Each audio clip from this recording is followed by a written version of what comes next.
There are still many that don't acknowledge the inherent spiritual nature of physicality.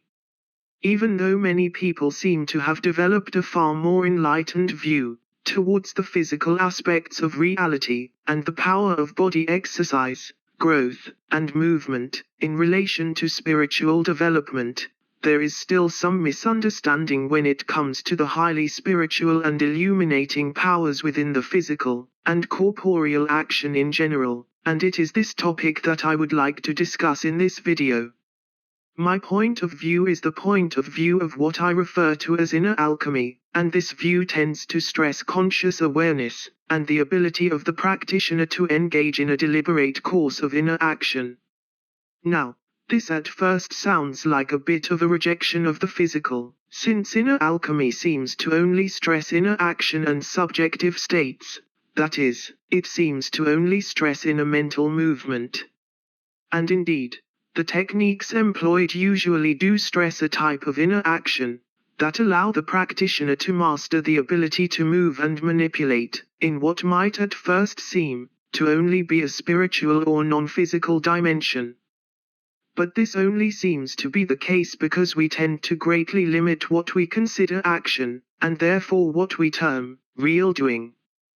We consider inner subjective action to be dreaming, slacking, and aside for some very directed calculation, perhaps some planning before we engage in real action, the subjective state equals inertness. Stop thinking and start doing is the usual motto in the modern world. We therefore limit the kind of action possible to us by limiting the nature of what real life is, what true reality is.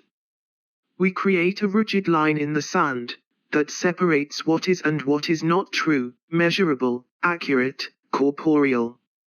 Anything that cannot be seen, touched, heard, smelt, or tasted, using very rigid ideas about what true physical sensation is or is not, is ignored.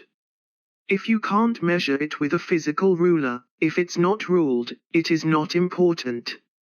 And so, after having created this very restricted line in the sand, we tell ourselves that everything on this one side is physical action, which we also feel is the only real action possible, and anything on the other side of the line we call subjective, mental, which is predominantly believed to be a scope of action that does not change the real and concrete world that we so greatly rely on to define our sanity and our position in the social order. With such a separation between what we term the real and the not so real, we separate the nature of our lives and therefore the nature of our awareness and our spirituality.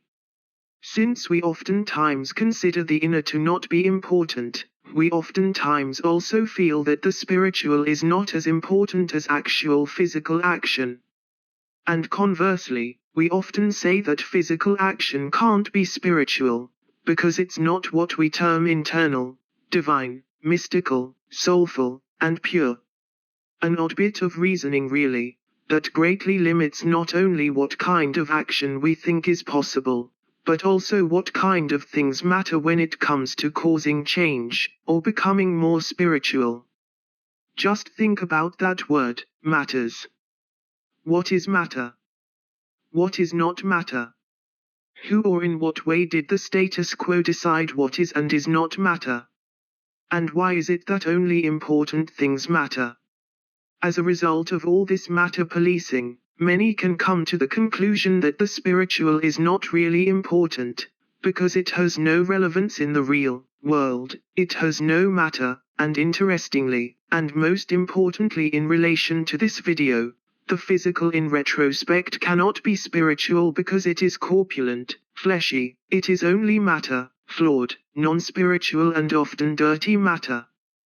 But that line in the sand does not really exist, it is only a demarcation that we have arrived at because of an imposed limitation in our awareness, our senses, that exists and has been greatly amplified, thanks to the highly dualistic nature of the conscious mind. It would therefore be better for us to see matter and spirit as states of being, both equally important and real, that represent vibrational differences only, just like steam and liquid represent two different states of physical matter. These material and non-material differences can seem significant to us humans, because using our physical senses alone, we can only see certain causes and effects.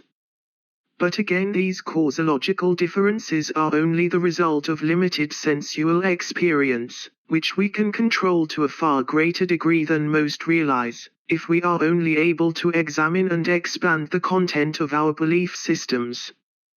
The physical body is just one vibrational state of our entire totality, as alive and individual beings.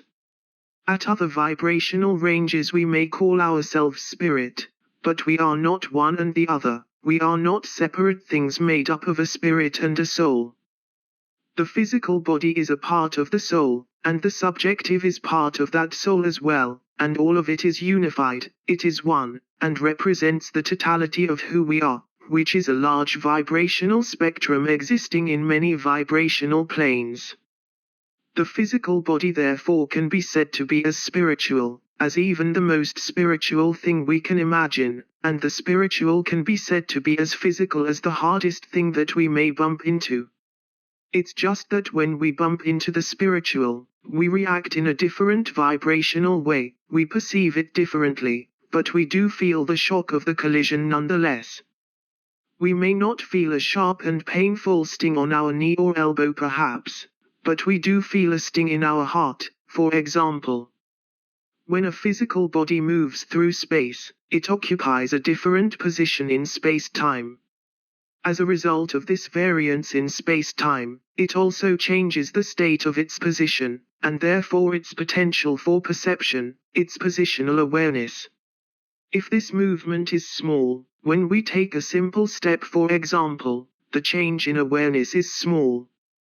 If we were to fly to another continent though, the change in space and time would be far more dramatic, and the potential change in our awareness would be far more dramatic as well. There are also changes in speed of movement, in strenuousness of action, and even in movement from one certain geographic location to another, being that certain physical areas differ in content.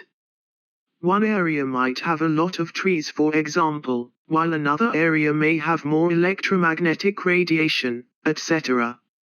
And so physical action and the physical body are spiritual, and any movement changes the potential state of awareness of that body, and as a result the nature of its spirituality. Such physical movements, no matter how small, can be said to be movements of an inner subjective nature, as we become aware of different aspects and points of view, both within and outside the physical body. So that there is in the entirety of our awareness, a finely balanced and unalterable relation between what we may term the physical, and what we may also term the spiritual or the subjective.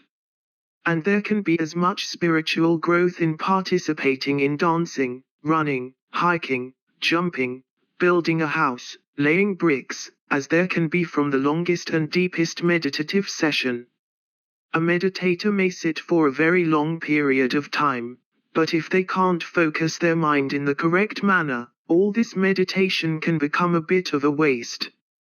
And because most people don't know, or are unwilling to change beliefs on the matter, there is great potential for spiritual growth in any simple physical act, like typing on a keyboard or even going to the bathroom. Perception and possibility are ruled by beliefs and the focus of attention, and all physical action is divine. All that is needed is the direction of attention towards the desire to work on ourselves, and to change the many notions and beliefs that have created such a deep and unalterable line between what supposedly is and is not real, and therefore physical. If you would like to know more about this material line and how to play with it, and how to use inner subjective action to change the physical world, I recommend my 3 books on creating and working with servitors. I will leave a link to them in the video description below.